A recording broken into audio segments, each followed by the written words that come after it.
How Mitch Tied Up Business, a parody with a point by Carol Dorman. Every miner in Workville liked business a lot, but lawyer Mitch Esquire, who lived on the bluff by the beach, did not. Mitch hated business the whole business season. You may ask why, but no one quite knows the reason. It could be his parents never taught what was right, how to work on a team and respect a fair fight. It could be his friends had duplicitous greed, and he thought that small business interfered with their need. But I think the most likely reason of all was that he had a conscience 6 sizes too small.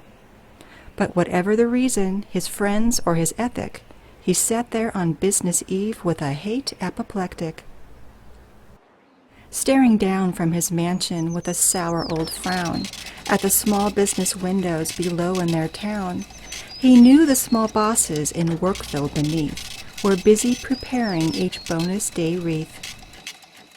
And they're helping each other, he snarled with a sneer. They're friends with their bosses. They work without fear. Then he growled with his fingertips nervously drumming. I must find a way to stop business from coming. For tomorrow, he knew, the bosses would celebrate business by sharing a wreath and a bonus to each just for caring. And when miners with families have money to spend, their children get toys and make noise without end. They spend it for groceries, they spend it for games, they spend it on tickets for flying in planes, they spend it on music and dancers and singing. They stand arm in arm with the market bells ringing.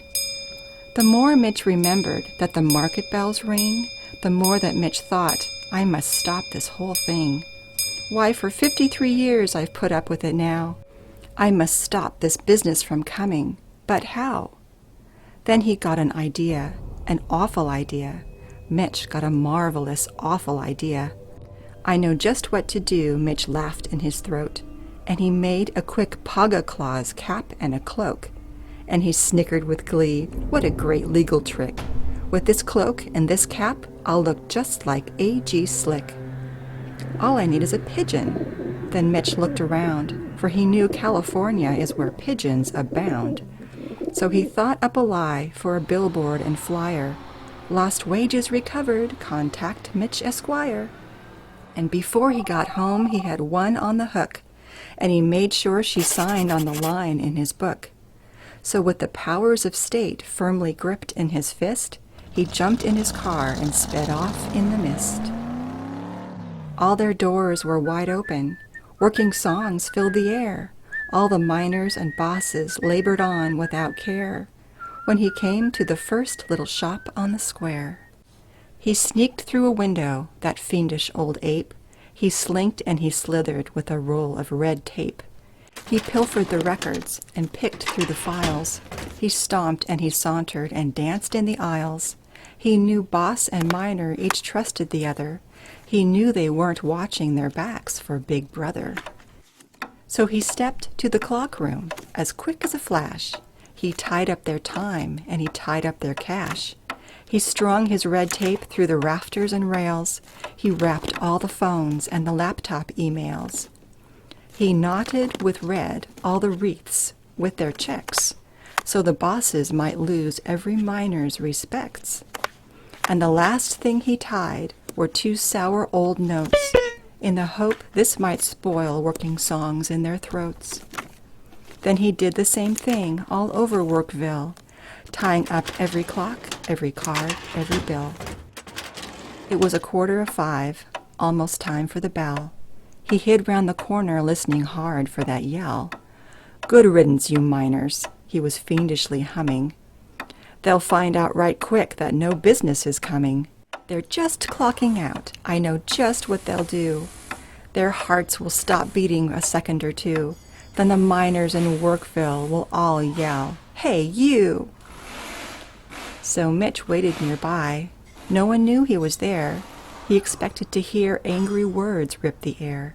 He expected to see business loyalties crumble. He expected to see miners' greed make them grumble. He expected at least that the bosses would fumble. But that's not what he heard. Oh, the bonus check wreaths were all tied up in knots, and miners stopped buying food and gifts for their tots. And miners who used to dig gold for their work must now spend time digging up files for a clerk. The sound that he heard was the grind of a gear as it slowed to a crawl at the end of the year. The machine of the world moves much slower, they say, on account of old Mitch, who tied up business day. In California, where gold was once found, plentifully sprinkled all over the ground, small businesses thrived like a forest of trees, a managed resource like the fish or the bees, now endangered by lawyers in dark paga suits, engaging in frivolous labor disputes.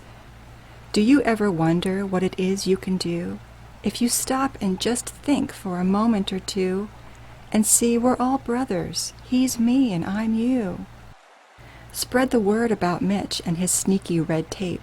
Tell your friends and co-workers all over the state, and maybe, just maybe, small businesses can come back.